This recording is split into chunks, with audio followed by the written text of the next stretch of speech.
shared this with F1 driver Jolyon Palmer, who left Renault at the end of 2017, joins the BBC team this season to offer insight and analysis from the point of view of the competitors.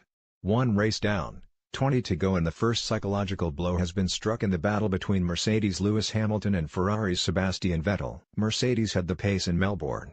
Hamilton did everything right and had the Australian Grand Prix under control, yet he did not win. And to make matters worse, his main rival and fellow four-time world champion Vettel did. It will hurt for Hamilton. Having driven a perfect weekend, to lose a race through matters outside of your control is a nightmare scenario. As a driver, there are so many questions you want to ask your team to figure out how things went wrong, but ultimately this one is mainly down to a stroke of bad luck. Sure, if Hamilton knew earlier that the gap to Vettel was too big, then he might have been able to push hard and narrow it a bit earlier before the virtual safety car, VSC, was called, but really it was the VSC itself that decided this race.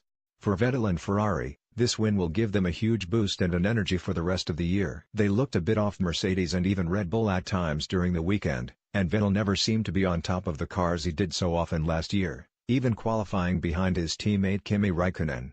Ferrari had a trump card in this race, though, which was having two cars at the front as opposed to the lone Mercedes of Hamilton. Being able to split the strategies allowed them to throw more caution to the wind and profit from the eventual VSC. So how does Hamilton react?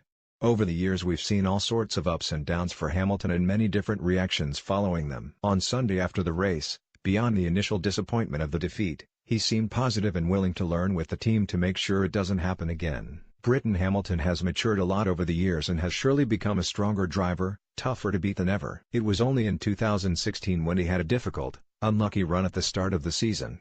After getting beaten in the season opener by Nico Rosberg, he proceeded to have a really bad string of results and ended the first 4 rounds 43 points behind his German teammate, who would ultimately go on to win the title. It's important Hamilton responds in the best way possible in the next round in Bahrain, because if this season goes anything like that one, Vettel may well be tough to catch. Often this is when we see Hamilton at his best, though. He will be out to make amends. The fight between him and Vettel got a bit more personal after tensions during Saturday's news conference. Mercedes will learn from their defeat. They won't take any chances in Bahrain and Hamilton will have the bit between his teeth, fully motivated for revenge. Hamilton has every right to feel confident, and his calmness outside the car on Sunday evening was probably as a result of the realization that he does indeed have the fastest car of 2018 at the moment, and by some margin. A clean weekend in Bahrain and Ferrari's lead might not last for long. A man in even more need of a strong race in Bahrain is Hamilton's teammate Valtteri Bottas. It is no secret that Bottas needs a strong season this year, having been given only a 1-year extension to his contract by Mercedes and often struggling to get near Hamilton's level of performance in the second half of last year. Melbourne proved to be a disastrous first round for Bottas, and that early pressure has now increased drastically. The Finn looked to be in the mix with the front group before a heavy qualifying crash meant he would start only 15th, and his race was somewhat underwhelming as he struggled to make inroads behind slower cars and ended up finishing 8th. Bottas' pressure will come from two areas. Firstly from himself, because all F1 drivers demand high performances of themselves. They are very self-critical, even if it might not seem it from their book of excuses interviews at times.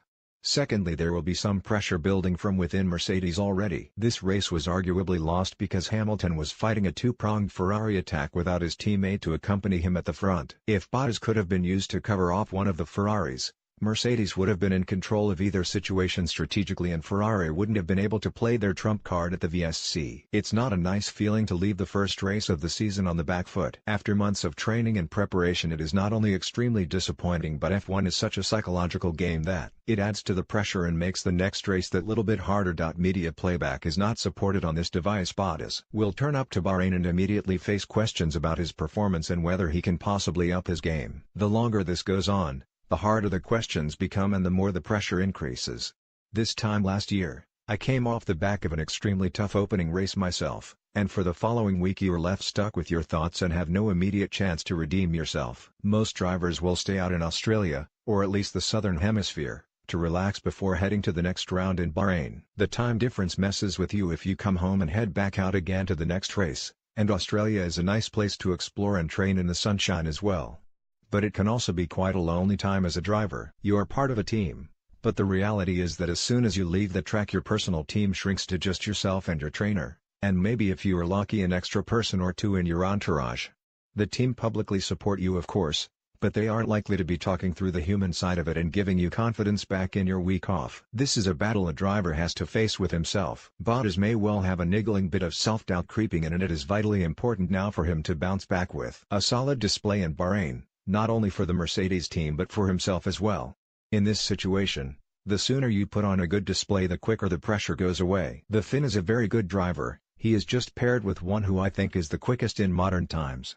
It's a tough ask to match Hamilton, but Bottas needs to show at least some support to the four-time world champion in the coming rounds. Pressure and self-doubt don't limit themselves to the drivers. They will also be affecting the two mechanics whose pit stop blunders cost the Haas team a potential best-ever 4th and 5th place finish in Melbourne. I feel so sorry for the guys at Haas, and particularly the two guys who are culpable. They must feel like the weight of the world is on their shoulders right now after costing the team critical points so early with a fundamental mistake. But, like anything, the best way for them and all the team to bounce back is to make the most of opportunities in Bahrain. Drivers Romain Grosjean and Kevin Magnussen will be feeling aggrieved there as well, but F1 is a team sport. There are plenty of times where the car and pit stops have worked perfectly only for the driver to make a mistake. The reverse can happen as well. It was very mature of the drivers not to pass the blame at all. And Grosjean, who has been at the team since its conception, was seen consoling the mechanic in the paddock after the incident. The drivers know these guys can be the key to a good season on the track with the hard work they put in off it. So, as we head to the desert in Bahrain, there are many psychological questions facing the F1 world. These are just the ones we have chosen to focus on because they are the biggest stories, but there will be similar, if less extreme, situations at teams up and down the pit lane, depending on how Melbourne went for them. Normally when you give Mercedes a prod, they come back fighting. Both Hamilton and Bottas must do that in Bahrain if they are to wipe the smiles off Ferrari's faces. Melbourne may not have told us everything about F1 in 2018 yet, but it has certainly set us up for a good season. Share this with